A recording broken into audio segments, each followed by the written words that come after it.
The invitation sat on my desk, cream-colored cardstock with gold embossing, the same stationery my father had used to write my disownment letter 15 years ago. The irony wasn't lost on me. Please join us for dinner at the Lockwood estate at 8. Your presence is urgently requested. I turned the card over in my hands, my fingers tracing the elegant lettering. My assistant Daniel watched me carefully. Are you going to go? I leaned back in my chair, looking out at the San Francisco skyline from my corner office. What do you think, Daniel?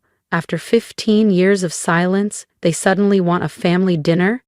My name is Eleanor Lockwood, though I haven't used that last name since I was 23. Back then, I was just the defiant older daughter who dared to question my father's business decisions. Now, I'm Eleanor Reed, CEO of Novatech, one of the fastest-growing AI companies in the world.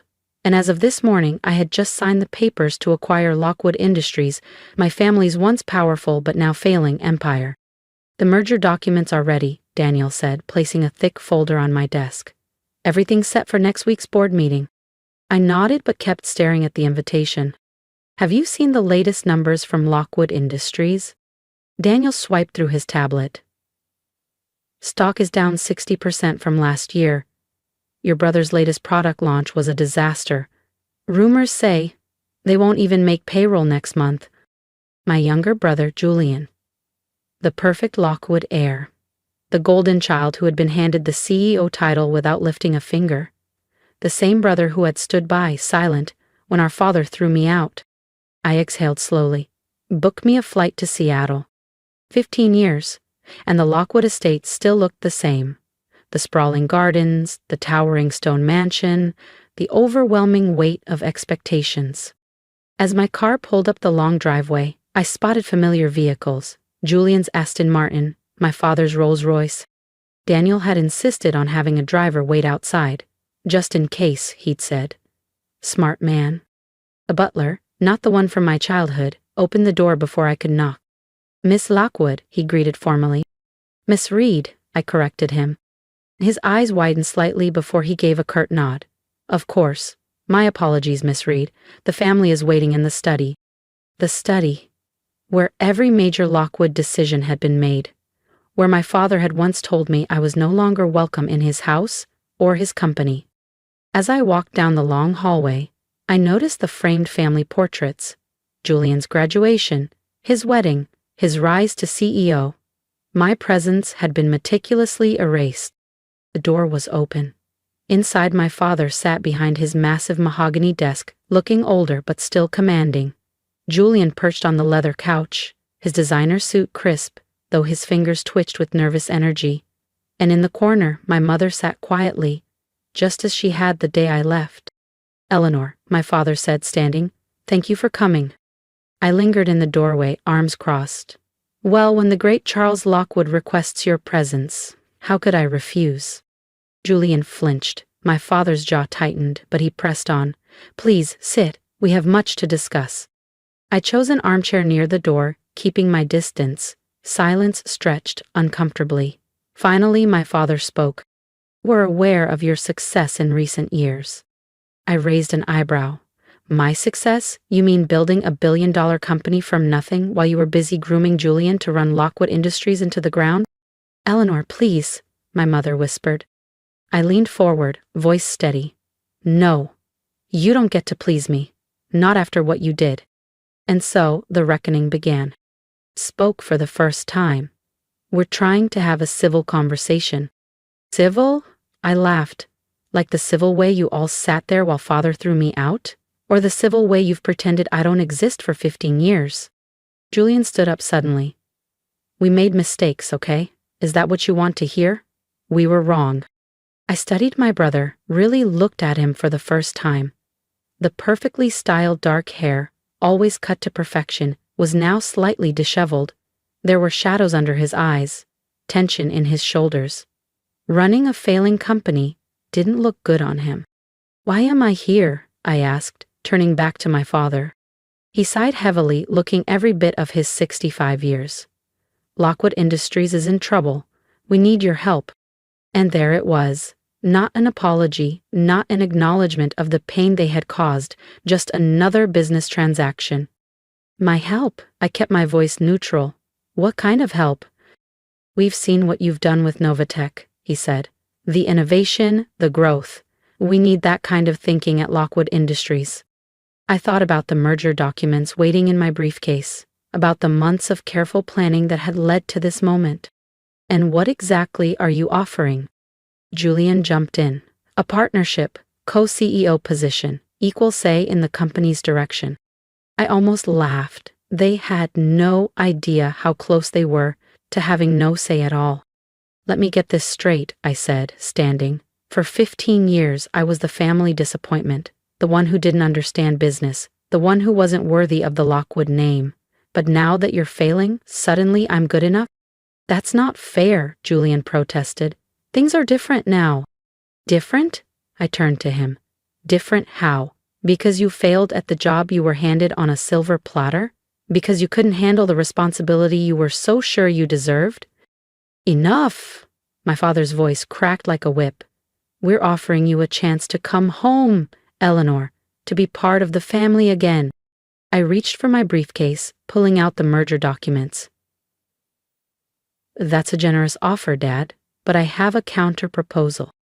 I placed the papers on his desk, watching as he picked them up. His face went pale as he read. What is this?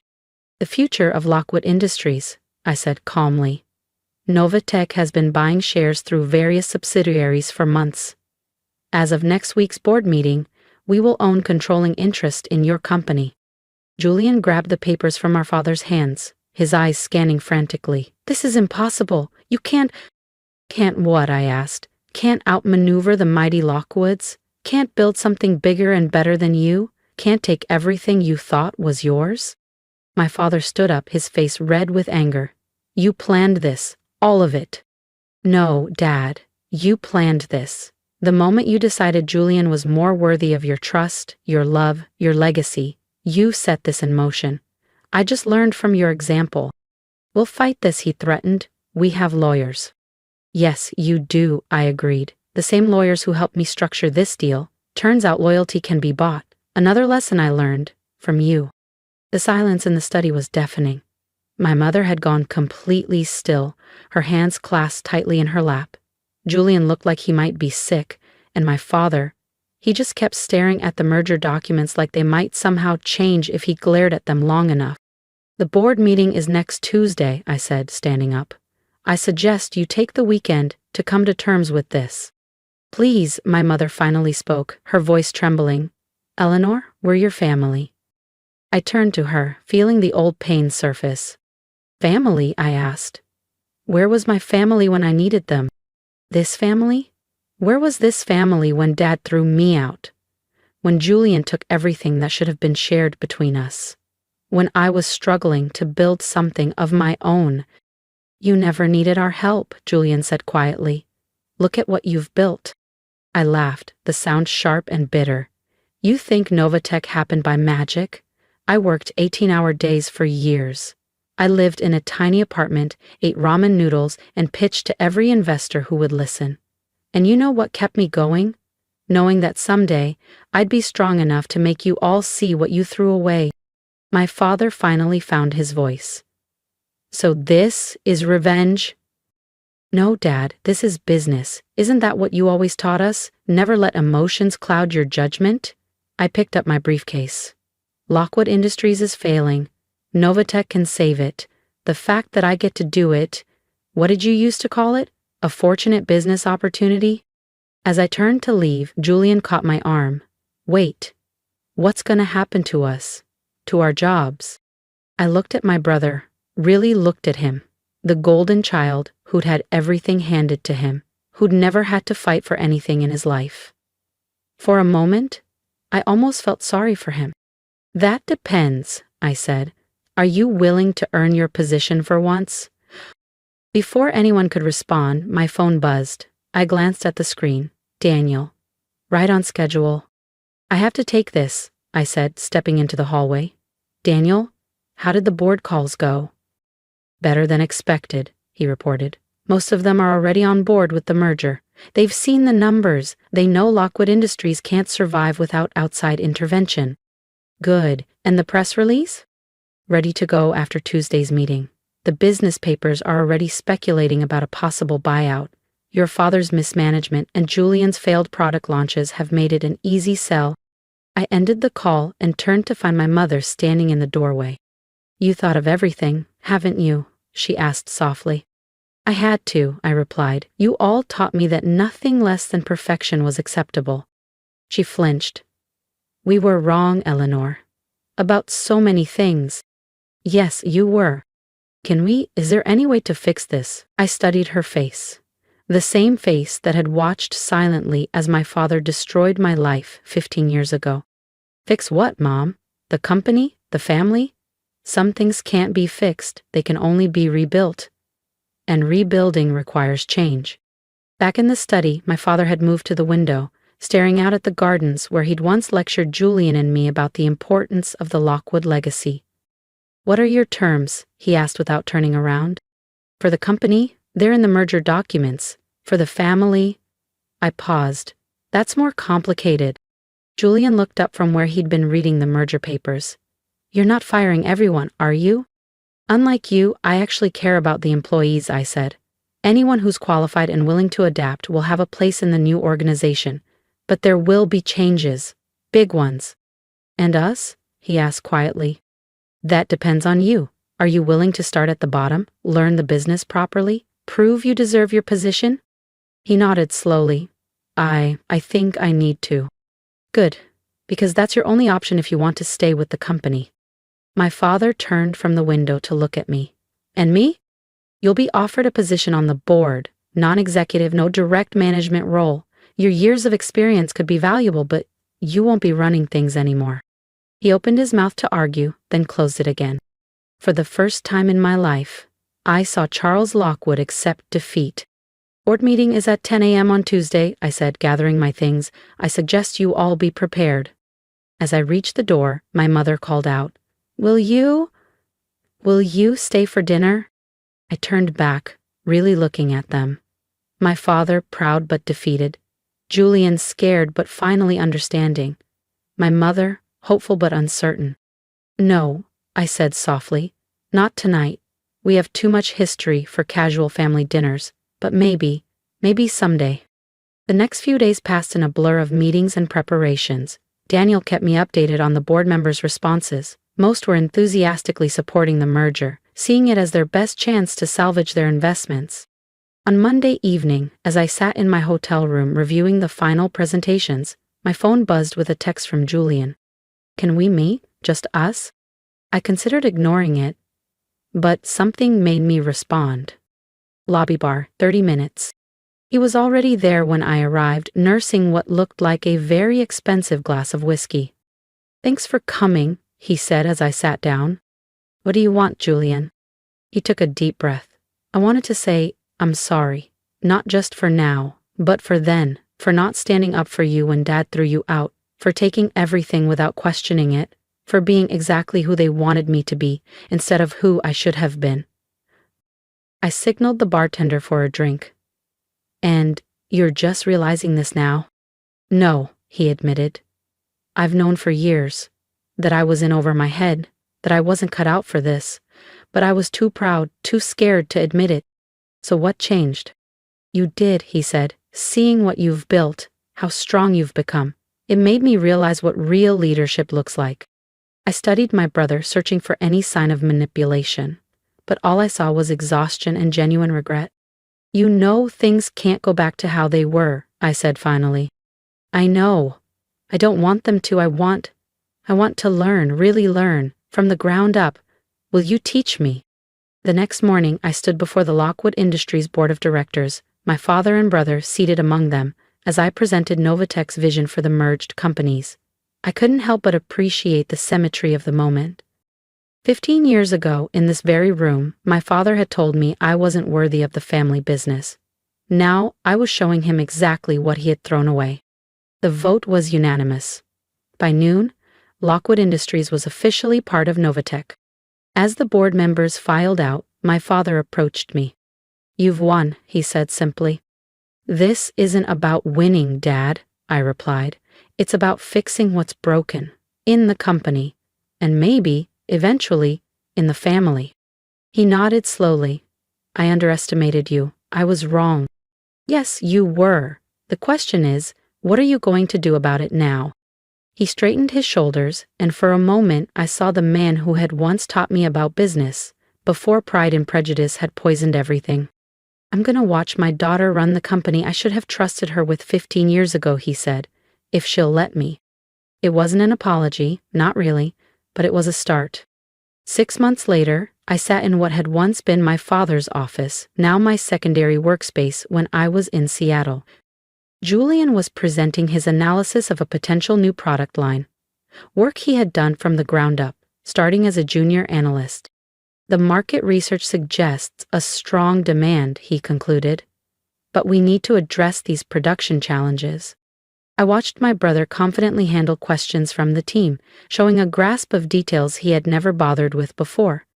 He was learning, growing, becoming the businessman he could have been years ago if he hadn't been handed everything too easily. After the meeting, as we walked toward the elevators, he hesitated. Hey, he said, I know it's a long way off, but maybe next time you're in town we could, I don't know, grab dinner?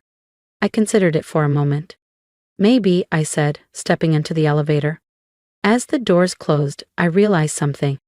For the first time in 15 years, maybe didn't feel like a no. Meeting over, Julian lingered behind. That went well, right? It did, I agreed. You've come a long way in 6 months.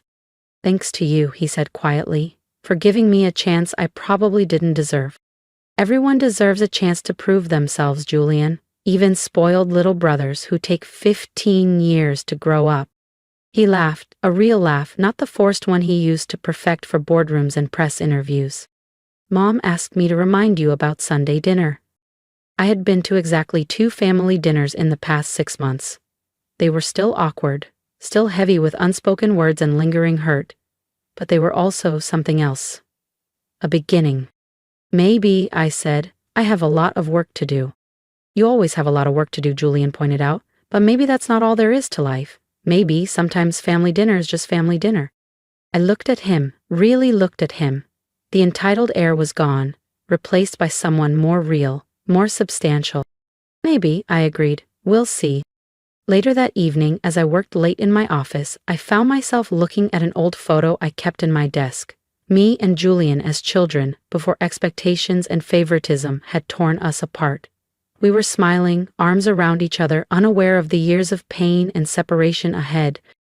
My phone buzzed, a text from Daniel. Board reports show Q3 profits up 40% since the merger, Lockwood Tech Division exceeding all projections. I smiled, thinking about how far we had all come. My father was learning to be a board member instead of a dictator. Julian was earning his place instead of expecting it. Even my mother was finding her voice, slowly but surely. And me? I was learning that sometimes the best revenge isn't revenge at all. Sometimes it's showing people exactly what they missed out on, and then maybe giving them a chance to make it right. I picked up my phone and texted Julian. Tell Mom I'll be there Sunday, but I'm not staying long. His reply came quickly. Long enough for dessert? She's making your favorite, chocolate cake. I thought about our mother, trying so hard to rebuild bridges with chocolate cake and Sunday dinners. About my father, swallowing his pride to learn from the daughter he once dismissed. About Julian, working his way up from the bottom with no complaints. Fine, I texted back, but only because of the cake. Some might say I had won. I had the company, the success, the vindication. But sitting there, looking at that old photo and thinking about Sunday dinner, I realized something important. Sometimes, the greatest victory isn't in defeating your enemies. It's in giving them the chance to become something better. Even if it takes 15 years and a corporate takeover to get there. I've spent 15 years proving my worth, not just to my family but to myself. I built something from nothing, faced rejection after rejection, and turned every loss into fuel to succeed. And now, standing here, I realize that success isn't just about winning. It's about choices. Do you hold on to anger, or do you let people grow? Do you close the door forever, or do you give them a chance to change? I used to think the greatest victory was proving everyone wrong. Now I wonder if it's allowing them the space to make things right. But what do you think? Would you have given them a second chance? Do people deserve the opportunity to earn back trust after years of silence and betrayal? I want to hear from you. If you were in my shoes, would you have walked away forever, or would you have sat down at that Sunday dinner table? Tell me in the comments, what would you have done? And more importantly, have you ever had to make a similar choice? Let's talk about it. And if there's one thing I've learned through all of this, it's that we don't always get to choose the families we're born into, but we do get to decide how we let them shape us. If you're holding on to anger, ask yourself, does it make you stronger, or is it keeping you from something greater? If there's someone in your life who has hurt you, do they deserve another chance? Only you can answer that, but whatever you decide, make sure it's your choice, not theirs. Because at the end of the day, the real power isn't in proving others wrong. It's in knowing who you are, regardless of who they think you should be.